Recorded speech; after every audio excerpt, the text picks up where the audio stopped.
சென்னையில நேத்து செம்ம மழைங்க. நம்மளோட சைட்டுக்கு இன்ஸ்பெக்ஷன் கூப்ட்டுருந்தாங்க. நம்மளும் போயிருந்தோம். இந்த சைட்ல என்ன கம்ப்ளைண்ட் பார்த்தீங்கன்னா, இவங்க வந்து ஒரு 25 வருஷத்து பில்டிங். ஒரு 10 இயர்ஸ் பேக் வந்து கூல் டைல்ஸ் வந்து மேல லே பண்ணியிருக்காங்க. ஏதோ சின்ன சின்ன லீக்ஸ் வருதுன்றனால லோக்கல் மேசன கேட்டு, மேசனோ இல்ல கொத்தனார் மேஸ்திரி கேட்டு லே பண்ணியிருக்காங்க. டைல்ஸ் லே பண்றவங்கள வச்சு தான் லே பண்ணியிருக்காங்க. பட் அந்த லே பண்ணி முடிச்சு ஒரு 1 ஆர் 2 இயர்ஸ்ல அகைன் வந்து அந்த பில்டிங்க வளர்த்துருக்காங்க. ஸோ அரௌண்ட் 500 ஸ்கொயர் ஃபீட் கிட்ட வளர்த்துருக்காங்க. அந்த வளர்த்த இடத்துக்கு மேல வந்து ஒரு தார் பைப் போட்டிருந்தாங்க பார்த்தீங்கன்னா, அது கீழ வந்து இந்த மாரி அவங்களுக்கு ஆயிடுச்சு சீலிங்ல.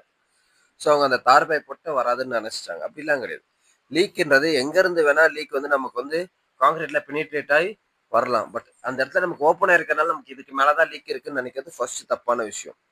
ஃபர்ஸ்ட் ஒரு பில்டிங்ல எப்படி வாட்டர் ப்ரூஃபிங் பண்ணணும்னா, அந்த லீக் எங்கேருந்து வருது? எதனால வருதுன்றத பார்த்துட்டு, அதுக்கு என்ன அதோட ரூட் காஸ் என்னன்றத கண்டுபிடிச்சுட்டு, அதுக்கு என்ன ட்ரீட்மெண்ட் குடுக்கணுமோ அந்த ட்ரீட்மெண்ட்ட குடுத்துட்டு, அதுக்கு மேல நம்ம அந்த ப்ராப்பரா என்ன இடத்துல வாட்டர் ப்ரூஃபிங் பண்ணணுமோ, அந்த ஒரு ஸ்பெசிஃபிக் ஏரியா மட்டும் வாட்டர் ப்ரூஃபிங் பண்ணாலே லீக் வராது. ஒரு சிலர் சொல்றாங்க, ஃபுல் பில்டிங் நீங்க பண்ணணும். அப்பதான் எங்களால ப்ராப்பரா வாரண்டி குடுத்து பார்க்க முடியும். ஃபர்ஸ்ட் ஒரு விஷயம் தெரிஞ்சுக்கோங்க. வாட்டர் ப்ரூஃபிங்ன்றது சர்வீஸ் ஒர்க் தான். நீங்க லீக் எங்க ஆகுதோ, அந்த ஏரியா சுத்தி பண்ணீங்கன்னா மட்டும் போதும். நீங்க ஃபுல் பில்டிங் பண்ணணுன்றதுக்கு அவசியம் இல்ல. அப்புறம் நீங்க கேட்கலாம், அப்புறம் எதுக்கு அப்படி சொல்றாங்க? சிம்பிள் தாங்க.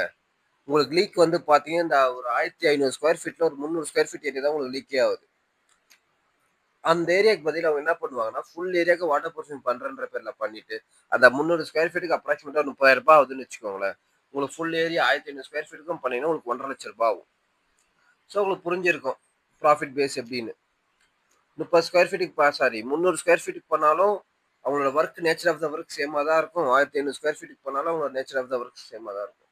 பட் 300 ஸ்கொயர் ஃபீட்டுக்கு பண்ணாலே உங்களுக்கு போதுமானது. லீக் எங்க இருக்கோ, அந்த இடத்துல மட்டும் நம்ம கார்னர்ல லீக் இருந்தா கார்னர் பண்ணிட்டு, சென்டர்ல லீக் இருந்தா, அது என்னவோன்ற அரெஸ்ட் பண்ணிட்டு, எக்ஸ்பென்ஷன் ஜாயிண்ட் இருக்கு. 2 பில்டிங்கும் புது பில்டிங், பழைய பில்டிங் சேர்த்து கட்டியிருக்கு. ஐ மீன் ஜாயிண்ட் ஆயிருக்கு. அந்த ஜாயிண்ட்ல நமக்கு எக்ஸ்பென்ஷன் ஜாயிண்ட்க்கு என்ன ஒர்க் பண்ணணுமோ, அந்த ஒர்க்க பண்ணி ரூட் கேஸ் அரெஸ்ட் பண்ணி குடுத்தோம்னா, இவங்களோட இஷ்யூ சால்வ் ஆயிடும். நம்ம வந்து வாட்டர் ப்ரூஃபிங் இஎம்ஐலயும் பண்றோங்க. சென்னையில மோஸ்ட்லி இஎம்ஐல யாரும் பண்றது இல்ல. ஏன்னா, வாட்டர் ப்ரூஃபிங்ல சர்வீஸ் இருக்கு. இஎம்ஐல பண்ணிட்டு நீங்க என்ன லீக் வருதுன்னா நீங்க பேமெண்ட் பண்ண மாட்டீங்க. அதனால மோஸ்ட்லி யாரும் வாட்டர் ப்ரூஃபிங் இஎம்ஐல பண்றது இல்ல. நீங்க 15% பேமெண்ட் ஹோல்ட் பண்றீங்கன்னா கூட ஒத்துக்க மாட்டாங்க. நம்ம வாட்டர் ப்ரூஃபிங் இஎம்ஐல பண்றோம். இல்ல நம்மளோட சர்வீஸ் மேல நமக்கு நம்பிக்கை இருக்கு. நீங்க 1 இயர் கூட எடுத்து பேமெண்ட் பண்ணலாம். மந்த்லி மந்த்லி பேமெண்ட் பண்ணலாம். நீங்க எதுனாலும் எங்கள கான்டாக்ட் பண்ணுங்க. Thank you.